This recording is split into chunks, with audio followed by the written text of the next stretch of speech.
guys, my name is Beth. Welcome back to my channel. Today I'm doing a review for you. I'm doing a review on Every You, Every Me by David Levithan. This book follows a boy named Evan who has lost his best friend named Ariel. We don't know what happened to Ariel, but we know that she is no longer there. He starts finding pictures and he feels like he's being stalked by someone who blames him for Ariel's disappearance, and he very much blames himself for Ariel's disappearance. He has a lot of self-loathing and a lot of guilt that you can really feel throughout the book. This is a very fast read, especially since a lot of the book is filled with pictures. Let me see if I can show you. Oh, here we go.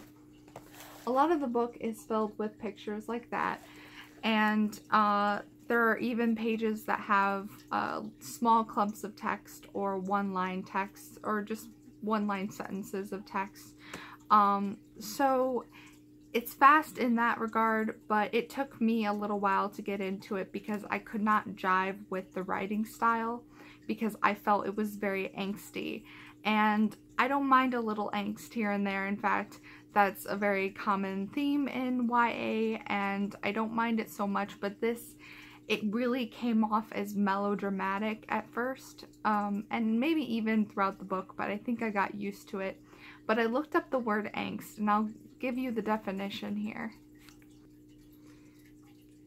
Angst, a feeling of deep anxiety or dread, and I underlined dread, typically an unfocused one about the human condition or state of the world in general. And I wrote in my notes, Evan has a focused angst to the max, and his angst is focused. It's not just in general, it's focused on his guilt that he feels over the disappearance of Ariel and over him missing her so much. Sorry, hold on. The book is written like a letter to Ariel. The entire thing is addressing Ariel. It's written almost, I'd say, in the second person, saying you, although I'm not sure if that would be, if second person would be writing to the reader, but the way that he is narrating, he says you, as if you're Ariel, and he's speaking directly to you. I really like how this book depicted that and explored the fact that there are different versions of all of us, and everyone that we know knows a different version of us. So you're not the same to everyone, and not everyone knows every you. Very early on in the book, I was able to guess what happened to Ariel, and I'm not sure if I'm disappointed in that or not. I was not able to guess who the stalker slash person leaving the photos was. That was, my guess on that was incorrect, but I kind of felt like I preferred the ending that I thought it was. I was not that impressed with the ending. I felt like it was a little anticlimactic. There was a surprise, but it wasn't a big boom, and I feel like we were leading up to something very dramatic, and it just kind of fell down a little bit. It just kind of let you down a little bit, in my opinion. That may not be your opinion, but that's how I felt when I read it.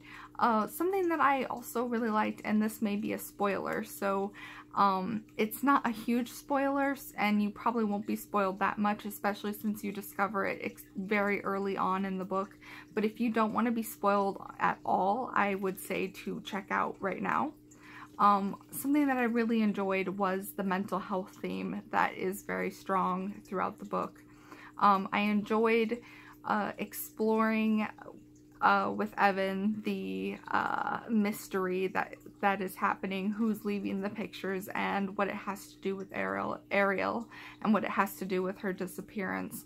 I would give this book a I'm showing it backwards. I'd give it a 3.5 out of 5 stars. I hope you enjoyed this review. I would appreciate it if you'd like and subscribe, and I'll see you in the next video. Bye guys!